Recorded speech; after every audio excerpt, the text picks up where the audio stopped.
What's up, everybody, and welcome back to Inside the Force. Dave Cottingham here with Casey Cooley. Hello, everybody. And Cody Geiler.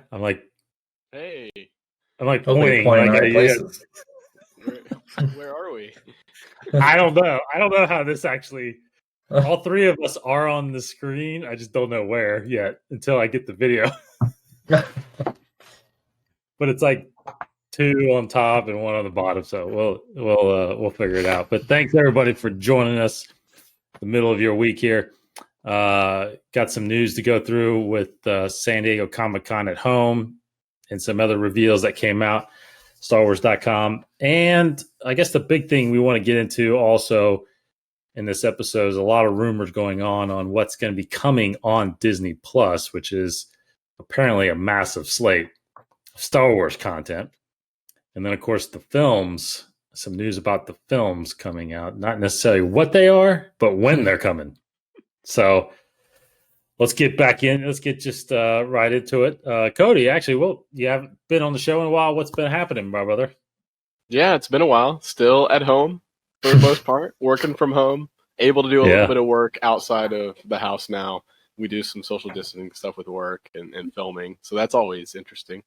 Kind of related to some stuff that we are talking about too, how people are able to get back and start filming TV shows and Star Wars movies. So, but yeah, it's been good. I mean, been hanging out with my son and wife, and I just recently put on Solo the other day. I was just sitting around with my son. He's 10 months old, so he doesn't really watch it, but he's watching. He's getting into it. Yeah, the music comes on and he turns his head and looks at it.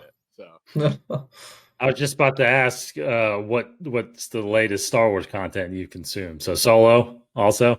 Yeah, probably Solo. There was just some things swirling, in the rumors we might talk about. So I was like, I haven't seen Solo a bit. Pop on Disney Plus. Yes. Yeah, it's funny because I had intentionally held off watching Solo again because I knew it was coming on Disney Plus. It actually was one of the things where as soon as it hit Disney Plus, like I'm watching it. It was the 21st, I guess, or 20th or something like that. But as soon as it hit, I watched it that night. I actually been going back and watching. I've actually been going back and watching a little bit of Rebels here and there, but definitely have had Solo on a few times. Casey, what about you? I got my Rebels cup here for those of you that can't see. I got this from my nephew's birthday party. It was a sweet party favorite. Oh, nice. Is it Star Wars themed party? Oh, yeah. Yeah. What about you, Case? What are you consuming? I mean, not much Star Wars lately. It's what little of TV I do watch, it's mostly stuff that my son wants to watch, but or Friends on HBO Max. That's usually the go-to. But Star Wars wise, not a whole lot really. Yeah. Well, Solo is I tell you what, Solo has been it actually gets better and better every time I watch it. I just feel like there's not really. It's one of the movies where it's just not. It moves pretty quickly. It's not really a dull moment where you kind of feel like you can walk away from it for a little while. It's pretty good. It's got some really good moments to it.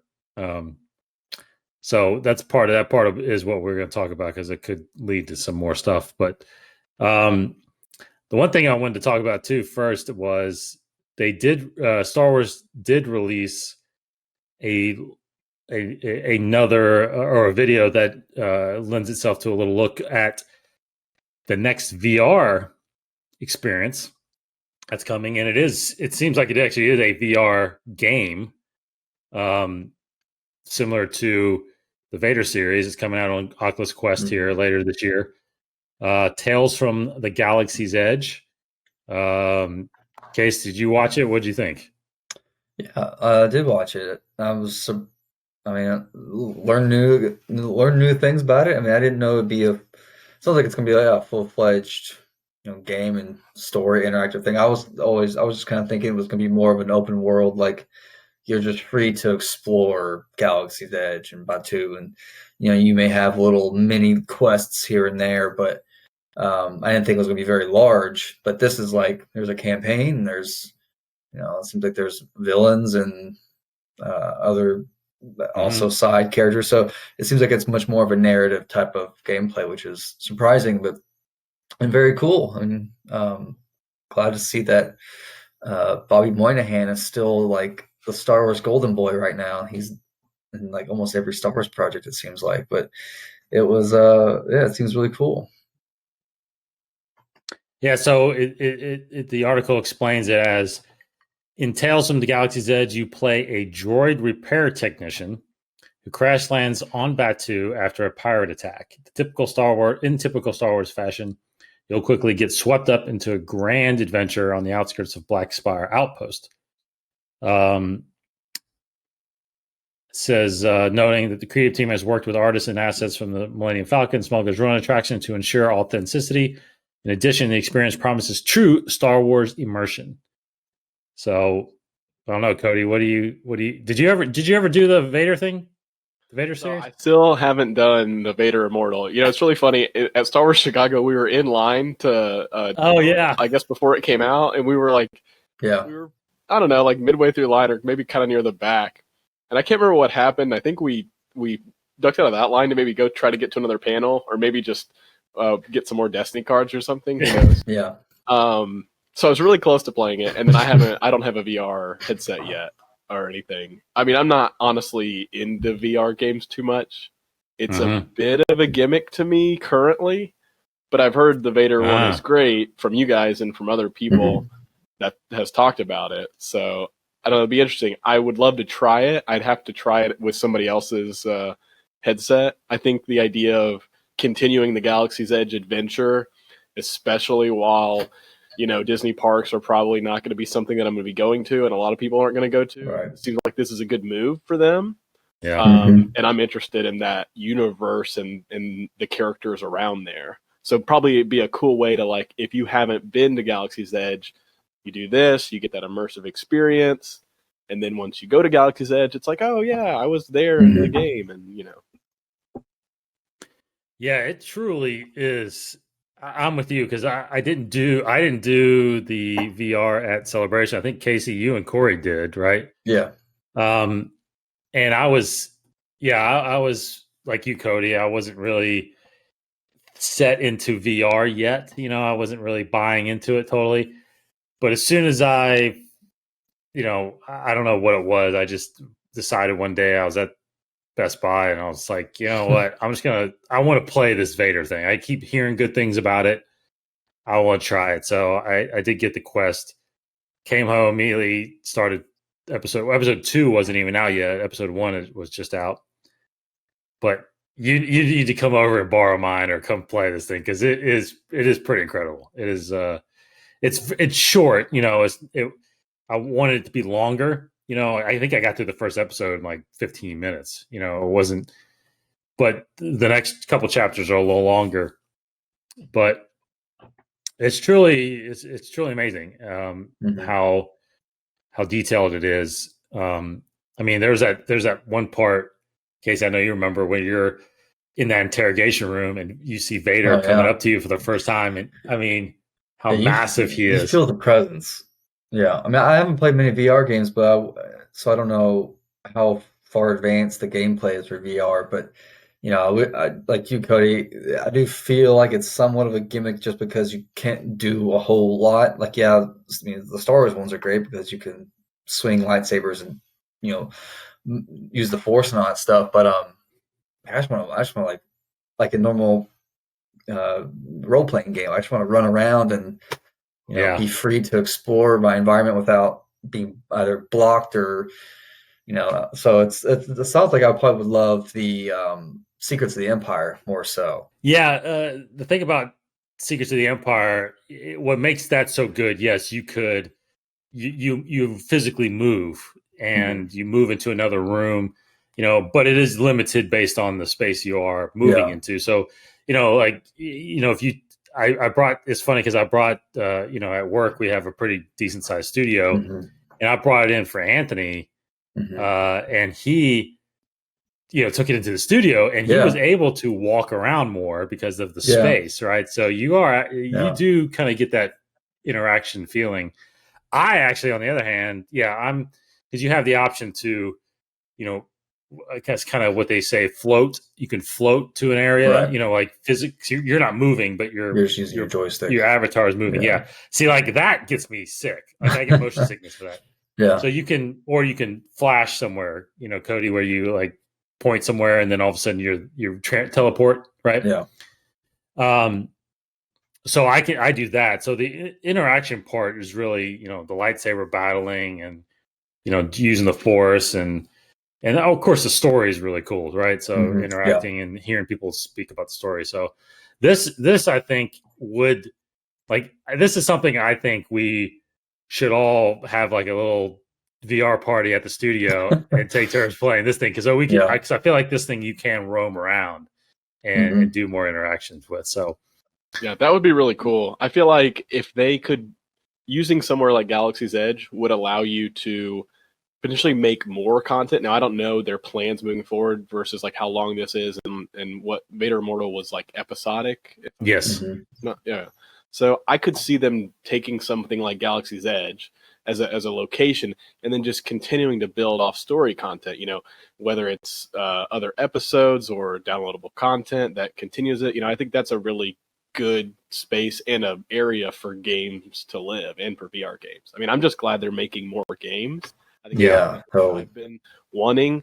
100%. Fault them if it's not a game that I don't love VR games, but I'll try it. I'll try any of those games once at least.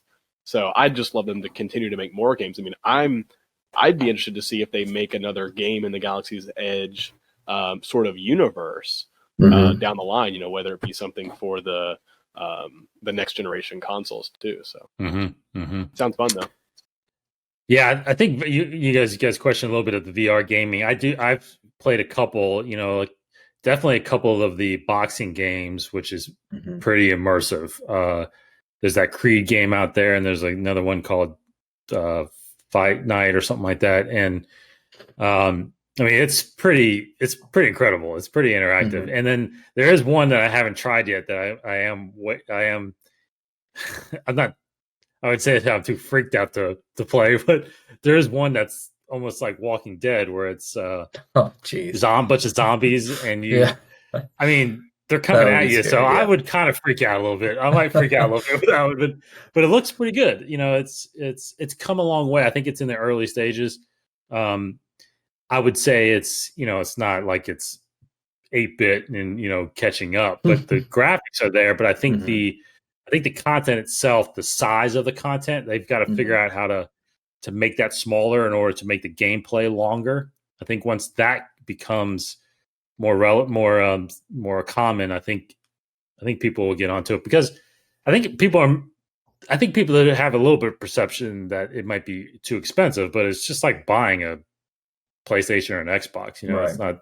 It's just another gaming console. So anyway, and the games are pretty cheap. I mean, the Vader stuff was only, I think they were $20 an episode, but now, like right now, there was a promotion going on for a while that you could buy an Oculus and get all 3 chapters with it, So, and then most of the other games are $10, $15, So, but I think because of the length, that's why they're a little cheaper. But anyway.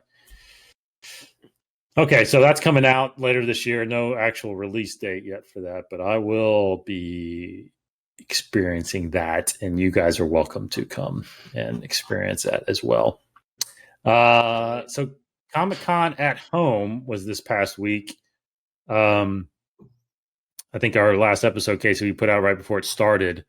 They had a Lucasfilm Publishing panel.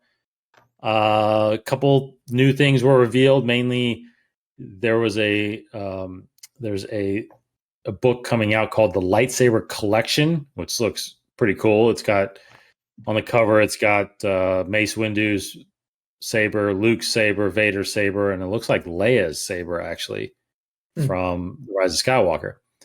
And it just talks about it being highly detailed illustrations of some of the most iconic and influential lightsabers throughout Star Wars, as well as some new portraits of each lightsaber wielder. So a little bit more in depth about that. And then a lot of IDW comics, Star Wars Adventures, Shadow of Vader's Castle is coming back out. They did a Vader's Castle series last year. There's a new series of his castle coming back out. Some new Star Wars Adventure comics from IDW.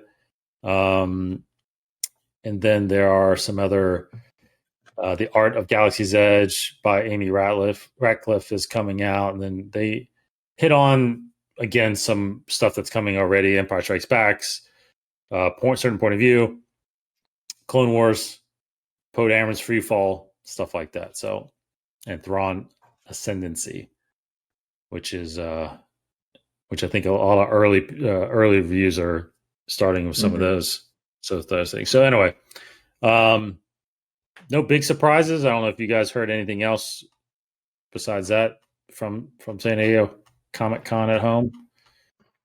I haven't. No. Yeah. So that was really all that's happened at the publishing panel. Not too ecstatic, but Cody, you mentioned this earlier. StarWars.com around the same time did put out a part 2 of the Meet the Jedi Knights and Masters of the High Republic. And there is a new Jedi Master by the name of Skier, right?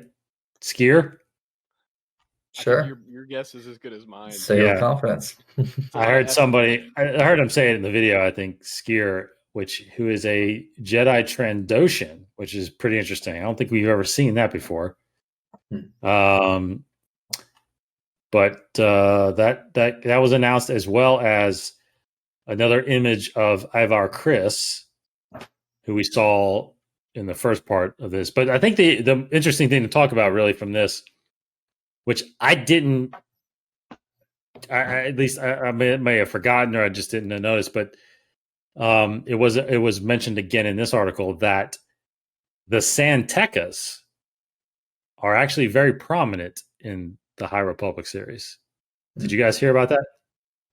I think that's new information in that article, right? I know they teased out the San Tekka clan as being involved in the High Republic. Yes. But we didn't know any more information until they talked about their involvement in, the hyperspace lanes and some interesting tidbits. So. Yes. So I know that's kind of, to me, that's a pretty big, deep pull. I don't know how significant you think that is actually. We're bound to. I'm glad we're finally getting something else that involves Lor San Tekka, just because he's still like an enigma character. But it's cool that making him connect to way back then. I think it's neat. Yeah, I think it's cool. Those kind of familial callbacks, that feels like something very Star Warsy to do. And, they Lor San Tekka was said to have a lot of ties to the Church of the Force. Right. See, we didn't know anything about that in the original trilogy. Really didn't know anything about that in the canon or extended universe. And so now that family's involvement in High Republic makes you wonder: was the Church of the Force a bigger thing? Back during the High Republic time? I don't know. Yeah, it sounds like it was, and it sounds like at least what I understood about Lor San Tekka and that group that we saw that get slaughtered in The Force Awakens, right? That they were almost the protectors, in a sense, of Jedi lore, right? And Jedi artifacts, and making sure that history of the Jedi was still honored and respected in a way. I mean, you don't get that sense really from the movie. You really have to dive a little bit deeper into all the other content to figure out who he was and what he did. Now he has popped up in Lor San Tekka actually popped up in the Rise of Kylo Ren's comic. So he had a relationship with Luke, But beyond that, I don't really know much about him, and I didn't really get the sense that his family went that far back, which obviously we are now getting that history. So I mean, we're talking a couple of 100 years of whatever they're going to do. And it says right here, it says in this quote from the creative director, but the Santekas have a secret. Their rise did not come without cost. So, that's interesting to know what kind of rise they're talking about. The clan operates in close conjunction with the Republic and becomes crucial in its response to the Great Disaster. So, force powers, I guess, is my question. Are one of these Santekas? Are they? Has it been talked about? Or was one of them actually a Jedi? I don't know if that's ever been said or not said. Mm-hmm. Yeah. Right.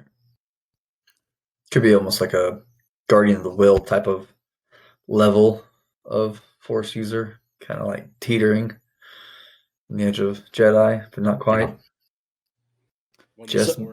So, I guess real quick now that all this stuff got pushed back, what's the anticipation level for the High Republic still in your all's? It's about the same for me. Yeah, go ahead. I mean, I'm still interested. The fact that they pushed it back to January, I mean, I don't understand production for books and novels. I understand the economy situation we're all in. It feels like now would be the perfect time to have been dropping that first Light of the Jedi book and kick off the High Republic. Everybody's at home. Everybody needs content. Yes. There's no movies. There's no theaters to go to. Star Wars, I mean, they have obviously The Mandalorian coming out, but there's not a lot of other content on its way outside of the novels that are already scheduled. Some of the things you mentioned, they talked about in the ComicCon panel already. But I mean, with it getting pushed, it just goes further back in my mind of the list of things, like Casey talked about other things he's watching. And, there's other things that occupy my mind other than Star Wars, believe it or not. So it's like, I'll just stop thinking about it a little bit until they keep teasing it out. So right. I think it's a little bit of a bummer that it's being pushed back, honestly. Mm-hmm. Mm.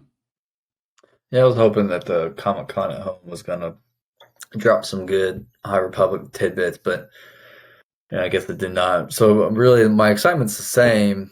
I'm bummed that it was pushed, but I guess I can wait. I mean, there's other books coming along. I can wait a few more months. Meaning basically the same meaning that I am excited about it. Like I'm hopeful and optimistic about it, and hope that really brings a good, nourishing new era of Star Wars. That it's not just. I hope it keeps my excitement level, as with all things with Star Wars, but because it's another prequel, so you kind of know how it's going to end in a way, but it's so far back so that we don't exactly know. So I'm hoping that there's still that mystery there. I do think I just have this tendency to think that it's going to be hard, especially now. I think they with pushing it back, because there is going to be more announcements coming here shortly. I feel like there's going to be announcements of, there was already an announcement of the Bad Batch. I think there's going to be even more announcements coming up of course, when we're going to get Obi-Wan finally, when we're going to get Cassian, what other series are coming, which we'll get into in a second. But then you've got Mandalorian, the season 2 dropping here soon. That'll probably be pretty much wrapped by the time these books start coming out. So maybe that's a good time to release it. I just feel like it's risky because you are now presenting content of Star Wars in far different eras. It's not like you're just releasing content from this era. You still have content coming from the Mandalorian era and possibly still the original trilogy era of some of these series, possibly. So you've got, I don't know if I hope you could pull enough fans away from current era and get them over there to try it out. I'm just afraid a lot of fans may not even try it, unless they hear great things about it, and then you will. But I think, and I also think I don't know, but I would love to be able to know the analytics of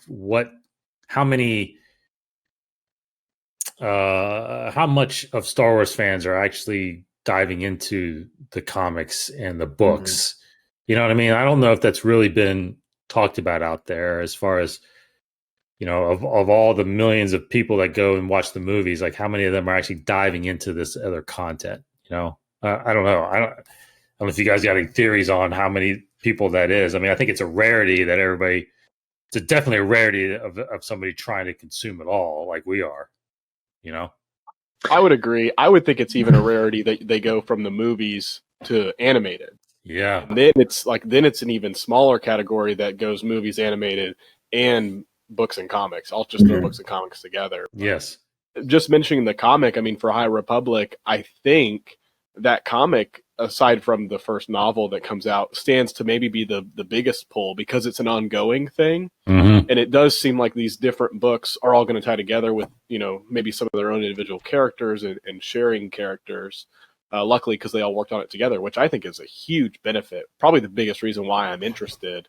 Not really just because of the timeline, but because all the authors and creators work together. Yeah. So I can see the comic being a big pull for people that may not already be consuming that content. Because once you said Mandalorian's done, we're all going to really want Star Wars content. And if we're already, caught up with the books that have released by the end of the year, come January, I think when the first book comes out, I don't know if the comic starts in January as well, that'll be a good time to pick up fans when there's no new. Right.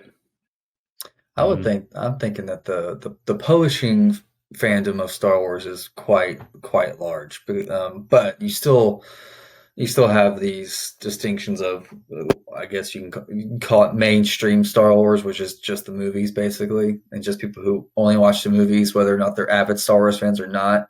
If it's in a movie on the big screen, it's mainstream. I mean, even live action television can kind of be considered that. I mean, Baby Yoda, so like everybody knows about Baby Yoda, so that's kind of mainstream Star Wars now.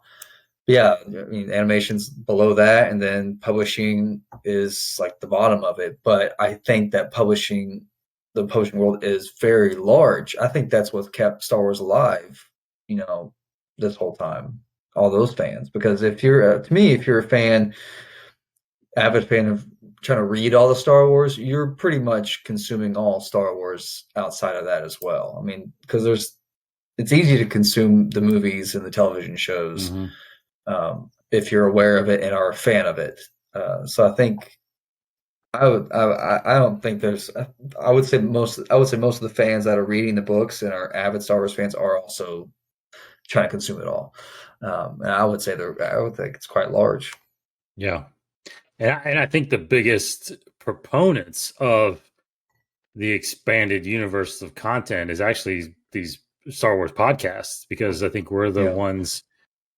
Yeah, as well as many others, we're the ones consuming it and talking about it. Therefore, if there's Star Wars fans listening to these shows and hearing good things about it, then that's maybe when they're picking that stuff up. Because I don't think a lot of fans are just, at least I think more so than not, are not going and grabbing it as soon as it hits the shelves. I think they're waiting to see it with what kind of reaction or reviews that it gets, more so than a movie or a Disney Plus series, right? So it's crucial to get that information out there, as far as consumers like we are, as far as taking those stories and talking about them and giving positive reviews or just honest reviews, in a sense, really, of what that content is, right? But yeah, that's I think they've look, there's gonna, just like anything, there's gonna be really good things, and there's gonna be some things that don't hit as on the mark, as in my opinion. There's definitely some of these books that I haven't reacted as well to as I do some, but but I'll give it a shot for sure. And I think last thing I'll say about it, I think the one thing that this High Republic so far is missing, and I think we will get it. I think there's something that's got to be familiar about it, and I have this feeling that familiarity is got to be Yoda, and I think that will come at some point. They will reveal one of these shots of him, because I think they have to make some kind of connection. You still have to connect it somewhere. This Santeca thing, I don't think is enough to connect it without familiarity of a character, right? So I think a shot of Yoda is coming at some point. You don't think they would have led with Yoda? No, I think they're trying to gauge it a little bit. They're, now that I see this article, which says part 2, I think there's going to be probably a part 3, maybe part 4. I think there's going to be some more reveals, and I think they're holding back. I think because I actually think all we've seen is Jedi. So somewhere, or even maybe we've maybe seen a smuggler or so, but I can't remember. But at some point we got to see some dark side users as well. We got to see the bad guys, I think, at some point too. So I don't know. I think there's a little bit more. I think there's going to be more. I think there is going to be Sith as well. I think they're hiding that fact right now, but I think so there is a little connection there, Jedi versus Sith kind of thing, which I really would like to see. But I think there's more coming as far as revealing. I think that's a great point about the Sith and the dark side involvement. We've all speculated it's going to happen in the High Republic, but it runs into some potential if they have to weave it through canon, and Yoda has to maybe not know about them. I think that's the thing that a lot of the books have been missing, is a villain that has mattered outside of a single story. Just some of the books that I've taken in and read, I think there are some that I love the characters and I really like some of the writing, but I think they've been hamstrung by the villains they've been allowed to introduce. Whether it's this robot building, sort of robot army uprising in Last Shot, I can kind of take or leave that as being impactful outside of one story. So I could see the High Republic. If it's a success, I think it's because the dark side will matter, and that light and dark battle will feel like the movies. Yeah. That's interesting about the Sith, because I keep not forgetting, but it is going to be difficult because, that line in episode 1 where Mace is like, or I think it's Kiadi-Mundi, right? It says the Sith have been extinct for millennia, and Mace is like, I think we would have known if they would have returned, right? So you're right, but it's true that none of them probably around the council there were even alive at this point in time. Only Yoda. And Yoda, I have to go back and watch it. I don't think he says anything. He's smirking. He's like shaking his head. Idiots. From a certain point of view. They don't know. Yeah, maybe they have to hide that aspect of that part of time, from. They wiped his mind. I don't know. That's actually very interesting. That's very interesting. Okay, so let's real quick. I want to just mention congratulations to The Mandalorian too. 15 Emmy nominations. Bunch of visual effects stuff. Yeah, so good job for them. Hope they win some of those. Resistance got nominated. Resistance. Well, you're right. So hopefully they win some of those, and I think just solidifies how well Mandalorian is going to be doing in the future. Okay, so let's dive into a couple of these big topics. First off, Disney Plus and the rumors. It's been rumored, especially over the last week, about Solo. Somehow a Solo series getting developed, whether or not, I've heard it being a Darth Maul series. I've heard it being a Lando series. Not necessarily Han and Chewie, although there's speculation that they could still come and do another one. I don't know. But with that and all the other series, we did an episode a few weeks back about that whole expanded universe and that whole connectivity that maybe those shows will have with characters and storylines. But I guess the one thing I want to talk about right here is, of all the rumors that are coming with Disney Plus, for one, is Solo, is something from Solo, do you think that is going to happen? Do you think one of those or several of those characters are going to come back? And then, well, let's start there. Let's start there first. What about Solo? What do you think anything from there is going to actually happen and show up on Disney Plus? Cody? Yeah, I'll just definitively say yes. I think that Lucasfilm, Disney knows the power of the Star Wars brand, and they know the power of their brand is in the characters. And I think that they have tended to lead with the familiar characters that we all knew and grew up with. I think the new characters are amazing and great, and they've got new ones coming out that we're all falling in love with. And maybe the movies are going to go that route, but Disney Plus is this great place now. You don't have to worry about the box office like they did with Solo. Solo had all its issues with the director change, the weird marketing, which if you look back on it, makes no sense. Mm-hmm. They didn't put a trailer out until like 3 months before. Yeah, it was like something crazy, never been done before. So yeah, I don't know. That's beside the point. I think Han and Chewie make a perfect. I mean, the way Solo ends, it just sets up that you're going to continue their journey. They're the two actors that played them are great. They played ball with, some people not liking the movie or not making money and people loving it. Everybody loves Jonas. How do you say his last name? Tsunotomo. Yes. So everybody loves him as Chewie. And Alden is sort of got his own career in his own right. Mm-hmm. So I think it's perfect to do this sort of buddy comedy, smuggling adventure. And then you get to pull in, like a Lando, bring Donald Glover back. You maybe see them run in with Darth Maul. And you start to, you guys have talked about the shared universe. Mm-hmm. I think it's a great example for Disney Plus and for the Solo we'll say universe. You got Jabba coming up. Yeah. If they wanted to get really gutsy, Obi-Wan's there around the same time. Mm-hmm. Yeah. People would probably have some sort of, contention among canon, but you never know that Han and Obi-Wan didn't meet and that Obi-Wan didn't, mind trick him or something. There's a lot of ways you could do it or had a near run in. Mm-hmm. So, I'd love to see it. Yeah. I think just the fact that there are stories that still need to be told,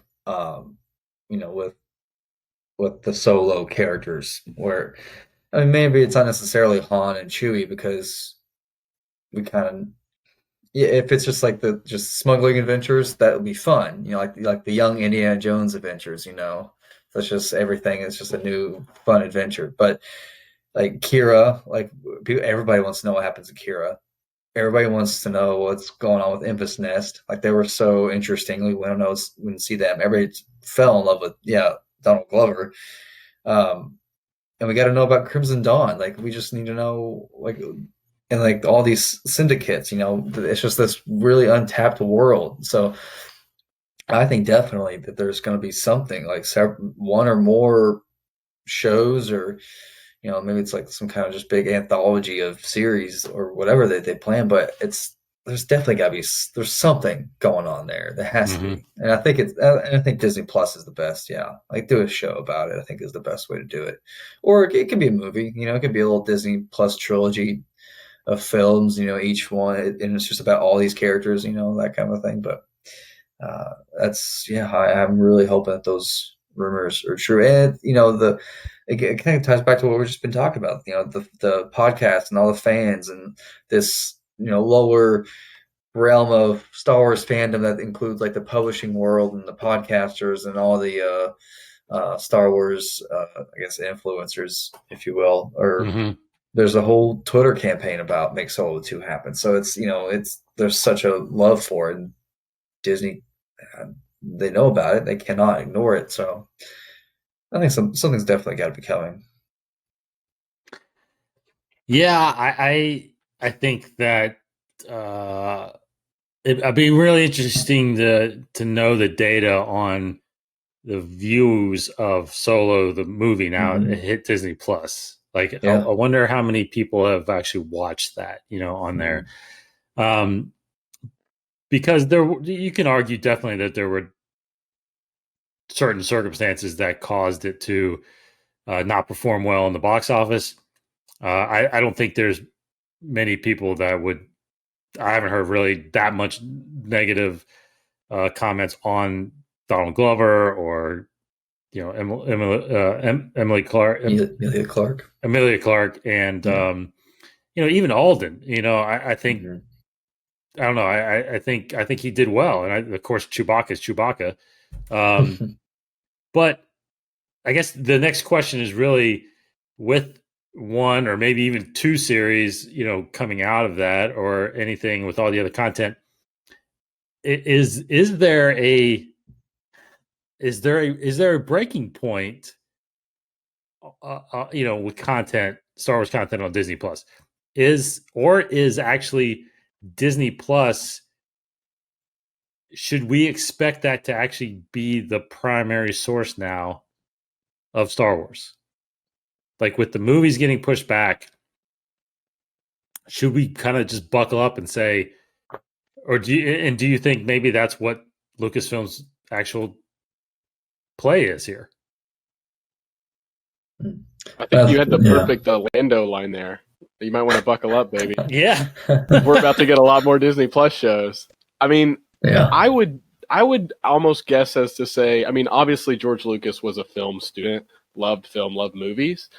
If Disney Plus was available when he was making Star Wars content, I wonder if after he made either the original trilogy or, once he finished the prequels, if he would have moved to just making Disney Plus television, whether it be animated or live action, because what he loved about, that sort of space opera was the serialized, how it is very episodic, and the saga movies have this episodic nature. It's a trilogy. It's not just one movie and then even just like how you go to some franchises, you have a movie and then a sequel and maybe there's nothing, or maybe they make one later. So I think it fits Star Wars really well, and I think it allows them, obviously they're not, I don't know what the return is on dollars, because you're not, having $1 billion movie like Rise of Skywalker is probably a much different kind of pull than Disney Plus show, but you can take more risks.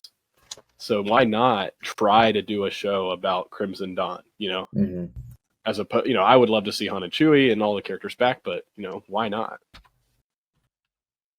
Yeah, I think Disney Plus is a great way to kind of become the new mainstream Star Wars. I mean, Mandalorian kind of sparked that idea, I think. So, Obi-Wan show, which is who we know is behind it, I feel like is going to be successful. It's just going to be great, So I think that will keep the momentum going, and hopefully they just keep getting great talent and unique stories, with characters that we love, but also trying to introduce new things, like, bringing Ahsoka into live action. If this is happening, she's not new, but she's new to this live action world, which now makes her mainstream. She kind of already was pushing that anyways. But so I think Disney Plus is the perfect kind of vehicle for the new era of Star Wars, especially now that the movies are being pushed. We have more time to spend now with Disney Plus, and that's the only platform that's going to be putting out Star Wars. So fans coming into entertainment maturity, where like 7 to 8, like the era of these kids are now starting to grow up with Star Wars. Like that, Mandalorian is their show. That might be their first Star Wars, and so now it's the next 3 years they're going to be growing up with Disney Plus Star Wars. So already that is what is carrying Star Wars, and that is kind of the norm in this new era. But the films will still be, obviously the big blockbuster tentpole kind of things. I think they'll still do theatrical films, but it's just going to be. I think it's going to be different. I mean, 2023 Star Wars movie is going to be pretty. I'm hoping at least it's different. Okay, but so that's a good point. So we've got 3 years, right? We got a little over 3 years now until that next movie comes out.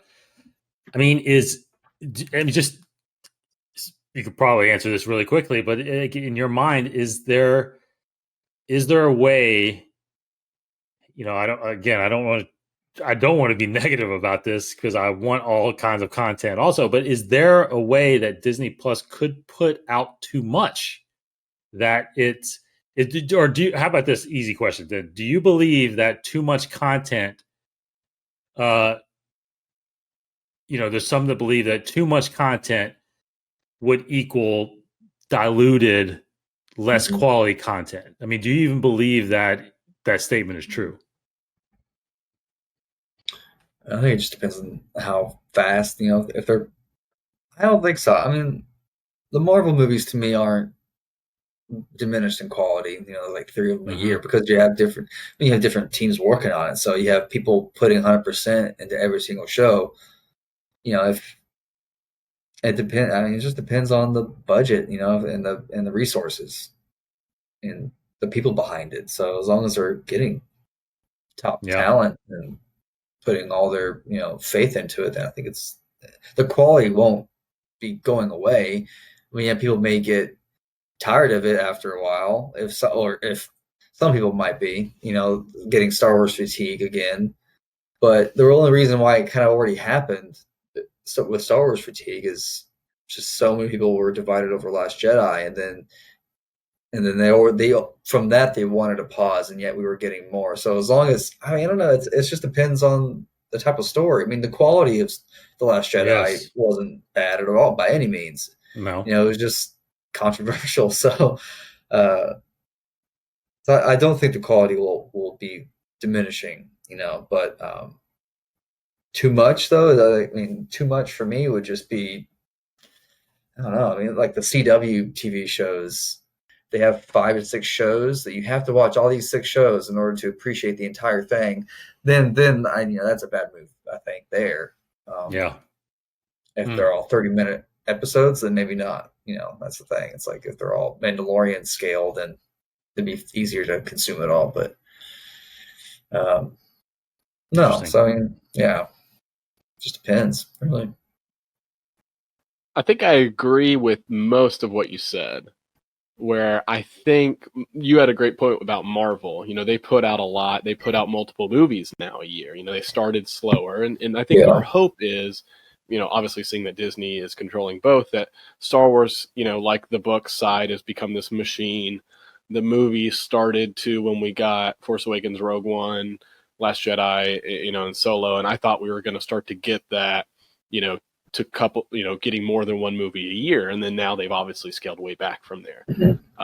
But maybe on the Disney Plus side, they can give us, 2 TV shows in a year, or multiple TV shows within a calendar year. I would love to see it. And the only thing that I think I disagree is I would love to see that Marvelized. I think they're obviously interested in working with Kevin Feige.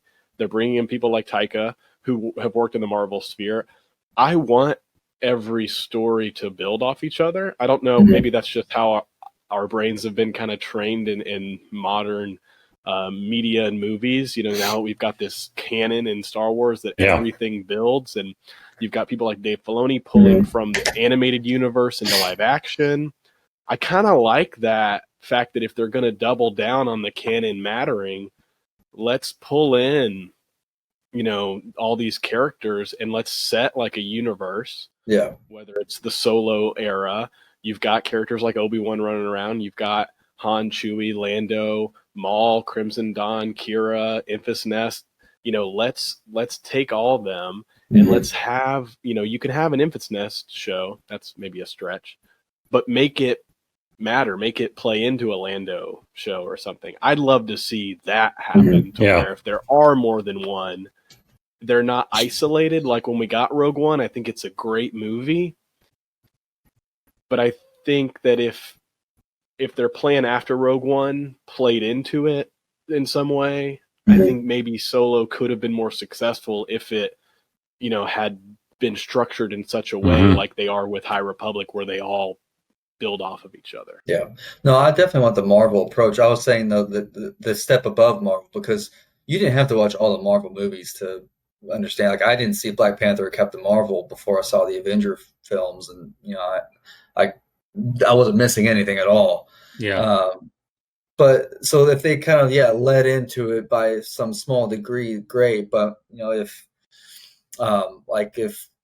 the great threat of Obi-Wan's show is also the great threat of Cassian's show, or if there's another third show that we don't know about yet, if it's like, well, if you start watching Cassian before you watch Obi-Wan, are you going to be lost? Stuff like that. Kind of go back to Marvel, because I've heard the same thing. I've heard that the Scarlet Vision show leads into the Doctor Strange sequel. So like that's almost a curious thing. Like if I don't watch the Scarlet Witch show, am I not going to understand the Doctor Strange? Yeah. So since they've set that up, that sets a very specific hype, a standard for it, whatever that it might fall flat for people. So it's a risk, but obviously I definitely want there to like this underworld connected universe, which is untapped and ready to be told, but they do need to be careful with that. But I mean, Disney Plus is the place to take risks, I think. So that's possible. Yeah, and I think my take is that you're right. I think quality is not going to be affected, especially with the way they have this volume set up, right, which I think will be used on multiple shows for them. You've got a less expensive way of doing production, right? And the quality of it is pretty impressive. But it does come down to story. I think when you hear fans disagree about films or TV, it usually comes down to the story aspects. What's the question that always gets answered? Was it Star Wars? Or was it, you know what I mean? Like that wasn't Star Wars, or that was Star Wars. So to me, what is Star Wars? And I think and this might be just my opinion, but if I think back to 2015 when we got The Force Awakens, and then we got subsequent movies afterwards, and of course we had the continuation then of we had Star Wars Rebels, and then we had the continuation of the Clone Wars, which just ended.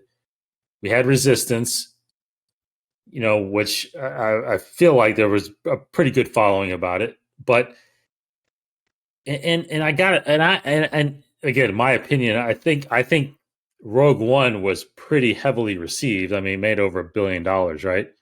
I don't know. When I think back, I'm like, what's the commonality of those successful and less divisive Star Wars content? And what I mean by that is, Rebels, Clone Wars, and probably Rogue One a little bit. Because ultimately, even though I think The Force Awakens killed it in the box office, but those films arguably to most fans got worse, right, as that went on, and the Rise of Skywalker was ultimately a little divisive as well, even though I think there was a lot more people that liked it as opposed to Last Jedi. But anyway, what I'm getting at real quick is I think the commonality with those, what I think has been more well received content is people that understand Star Wars, right? I think Filoni is the Kevin Feige of the Star Wars universe right now, I feel like. But with Rogue One, I mean, where did this story come from? It came from John Knoll, who is a big Lucasfilm employee, worked on the originals and worked on, not the originals, but worked on the prequels, and has been, side by side with George Lucas for years, right? So, I because when I watch Rogue One, it unbelievably feels like Star Wars to me. Mm-hmm. And I think it's imperative, no matter what that Star Wars content is, I know it's going to be hard for Filoni to oversee all of it. Maybe he can, I don't know. But if we're talking multiple series, animation, live action, I mean, it's just going to it's hard for anybody to even think about being able to do that. But if he can, or if he has other people like that around him that has been there a while, that understands the messaging of Star Wars and what has to be involved in all those stories, then that's where, to me, that's where it's going to be judged, in my opinion. That's where it's going to be judged.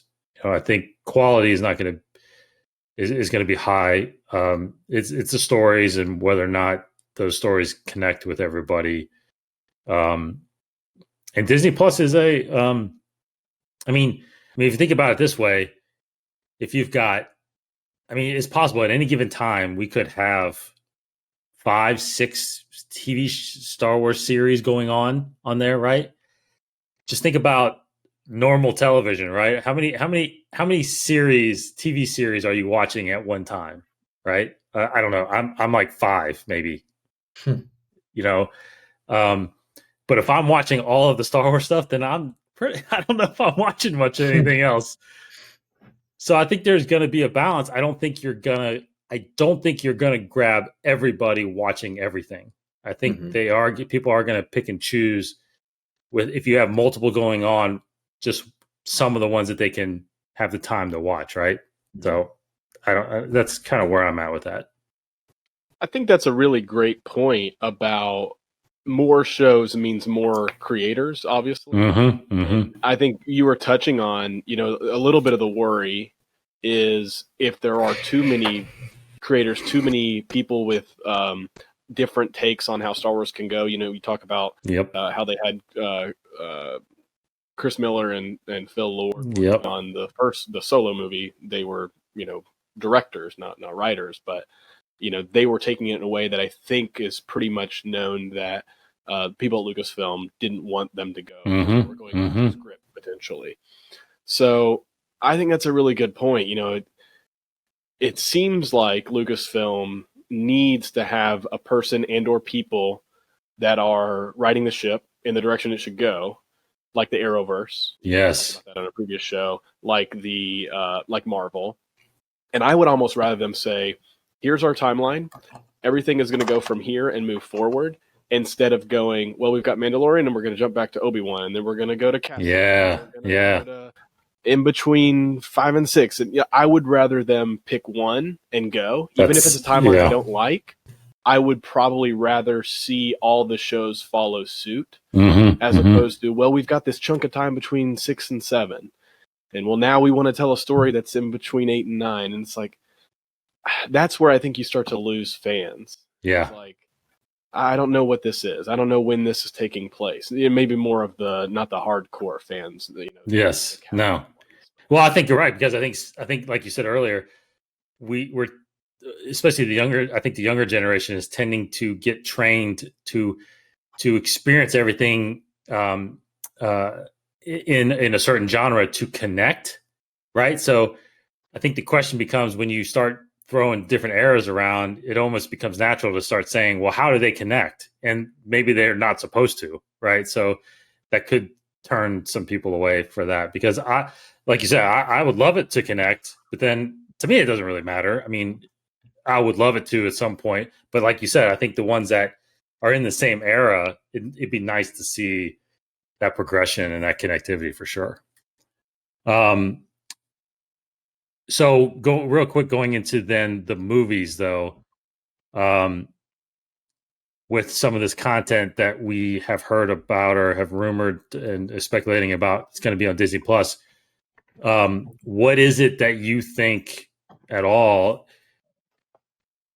Is this, now that the movies have been pushed back, is this a time to kind of almost rethink what those movies should be about and when they should take place? Or do you think that there's still that's the same plan, whatever Rian Johnson's plan is, whatever Taika's plan is? I mean, do you think any of that has changed or will change based on this extra time now that they have?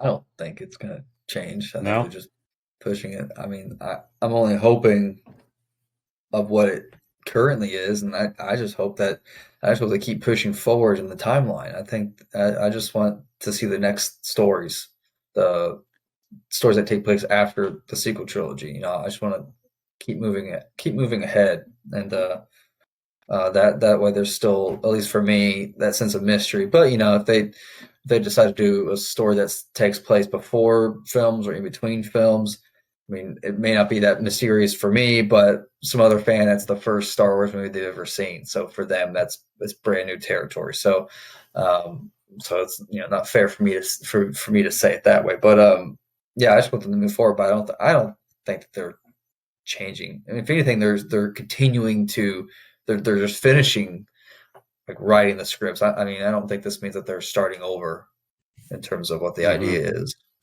But do you think Ryan's and possibly Taika's, do you think they actually start coinciding together or completely separate stories? My impression was always that they're completely separate. Mm-hmm. Rian Johnson does his own thing. Yeah, I can't see.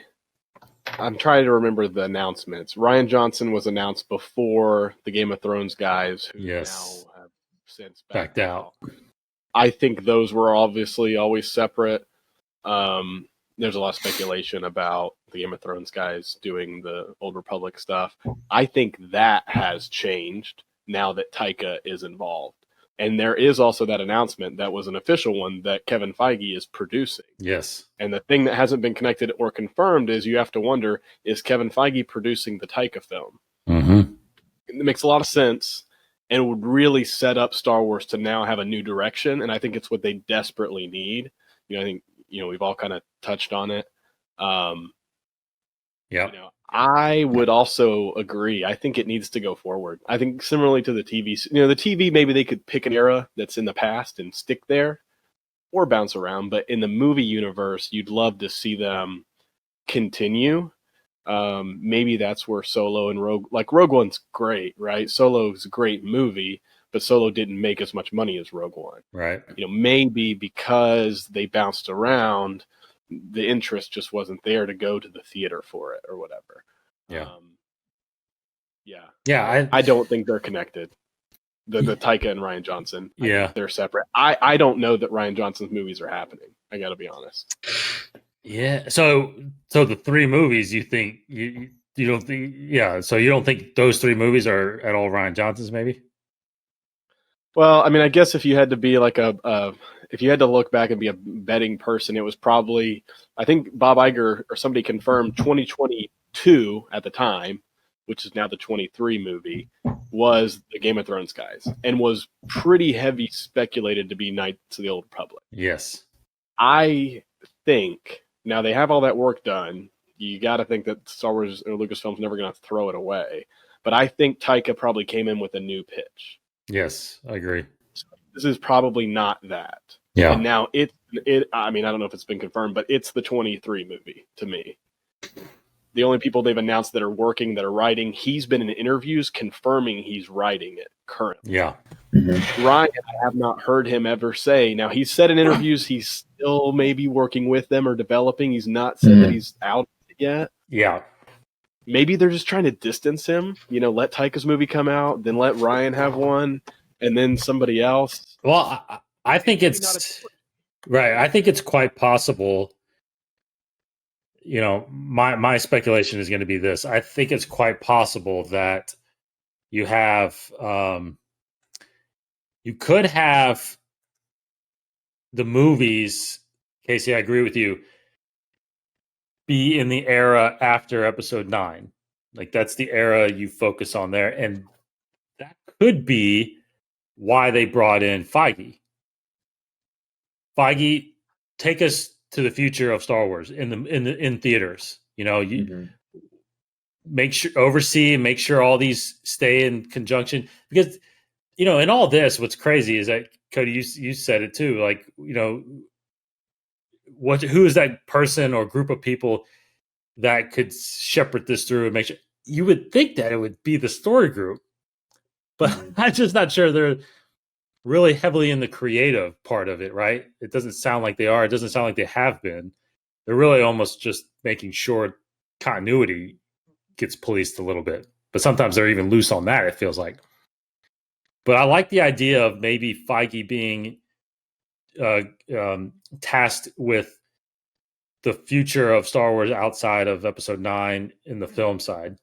I think you could then actually have a Filoni be in charge of Disney Plus content, as far as, you know, shepherding, making sure those series are right. Maybe not necessarily executive producing a series as many as he is, but maybe more or less being the creative lead, you know, making sure he's signing off on what is Star Wars, what is not, and, you know, whether or not that fits or not. But I mean, you've got two powerful people right there, in a sense, right? Shepherding that. And maybe that's what it is. Maybe the films will go beyond Episode 9, and maybe it's Disney Plus's job to still continue to fill in the gaps of the Skywalker saga, right? That's kind of where we're getting. Sounds like we're getting. So, I mean, that's a good approach, in my opinion. I think that's like you said, you could bounce around eras on the Disney Plus, because you're not gonna probably have every fan watching every series. So you could probably bounce around. But I think the movies, and I hate to say it, because I want 2 or 3 Star Wars movies a year, like Marvel. But it looks like we're only going to get them once every couple of years, and that's a little disappointing unless they really ramp them up. I think we said this a long time ago on the show. I agree with you. I'm not sure Rian Johnson will release movies in the theater. I actually think it's possible his movies end up on Disney Plus, and Taika and other filmmakers get a chance to. And that could be what Feige's doing, right? He could be attracting, you know, with his experience with Marvel. I mean, you know, is it the Russo brothers that did Infinity War? Like, they've been rumored to come out and say, we would love to work on Star Wars. So it's like, man, they would kill it, like, in a good way. It would be incredible. Oh, that'd be great. So that's possible, right? Feige could be starting to recruit some of his Marvel guys and really, because it sounds like the directors and filmmakers from the first 3 phases sounds like they're not really moving on and doing, you know, phase 4, phase 5 type stuff. I think the who's the Black Panther director, Ryan Coogler. Yeah, I mean, I think he's doing Black Panther 2. I think Taika's coming back and doing Thor 4, right? I think he's doing Thor. You know, you do have a couple coming back, but I haven't heard anything about the Russo brothers doing anything else. Obviously, Favreau's not doing anymore. So, you know, you may have some here and there, but now, you know, it's possible Feige might be. But then it's like, God, think about Feige's plate now. If he's got MCU stuff and he's got Star Wars, I mean, anyway, but it's all Disney, so, you know, he's just making all kinds of money for him. But that's kind of what I see. I think you both raised some good points. I think the films have to move on, in a sense, and not linger around the Skywalker saga. Because I think also if High Republic is successful, I think we're going to see some live action stuff come with that eventually too, whether that's a series or a movie. But so do you think so you don't think then now we're not going to get any Old Republic material or movie? You think that's dead? No, I mean, if it's there and people definitely want it, I mean, I think that could be a Disney Plus series of films too. You know, if they moving forward in time on the theatrical side, and anything else, that's prior to that just gets put on Disney Plus. It doesn't matter if it's a movie or TV show. I think it just gets put there. I think, unfortunately, and hopefully maybe now with time with the pandemic, Lucasfilm is getting the plan together, and hopefully maybe they are. Like maybe Feige and Taika are getting this plan for them in place, past one movie. I feel like they might just be playing it safe by let's see how this does. If it does well, we'll do a sequel. Let's see how Taika does. If it does well, we'll do a sequel. Let's give Ryan a movie. If that does any better than Last Jedi, maybe he gets another one. I think that's their safe approach. I don't see them doing Old Republic, and I'll speculate that I think what Taika would be great for is look at just what he's done outside of some of his more indie stuff. He took Thor, a character that had 2 movies, and completely changed the character. Made him a lot more likable and fun. You've got really great characters. You got Rey, you got Poe, you got Finn. Probably Ben Solo, because we all know Ben Solo's coming back, right? I mean, come on. He's got to. That's my new thing. I'm just going to really that until it happens. I mean, I don't know. I don't know. I don't know how goofy Taika will get, but, you could see some goofy Force ghosting going on. But think of a character like Rey. She's been established. There were some hit or misses between Last Jedi and Rise of Skywalker. I think, the sequel trilogy was good, but it needed an overarching plan. Somebody like Taika could take the existing characters, tweak them a bit, and do them in a way that is for a modern audience. And that feels like it would be right. Now, I've heard some of the actors come out and say, like, Oscar Isaac's kind of glad to be not under the Disney I guess. You've heard him kind of loosening up in interviews and things like that. And John Boyega had some comment to an Instagram post, saying that he's kind of moving on. So that's unfortunate. So I doubt that Taika's, doing a Finn and Rey and Poe movie, but I would love to see it. Yeah. Well, things change when a contract gets put in with some zeros behind it. So we'll see. But you're right. I think because of that, maybe because of those comments, and maybe because of how they feel, they might, move a little bit forward in time or focus on if Daisy wants to come back. I think that's. But it's hard because if Daisy comes back, then it's the Skywalker saga still, right? Because she's not the main character. Then, well, I think you're going to have a brand Luke wasn't new the main character either, but it was still part of the Skywalker saga because there were still main character Skywalkers, but Ben and then Rey. But no, I think there's gonna be a brand new main character for this new series. I think there has to be. Yeah, I totally agree. Okay, what else? Anything else on the movie side of things? Because I think that's gonna do it for us. 3 years. We got a lot to talk about for 3 years. Which is going to be a lot of Disney Plus for sure. Cody, it's really fast on you. What's your how do you feel about Bad Batch? Oh, Bad Batch. We talked a little bit offline about it. I always like new Star Wars content, so I'm never gonna say don't give it to me. I didn't expect we would get a whole series about the Bad Batch. Right.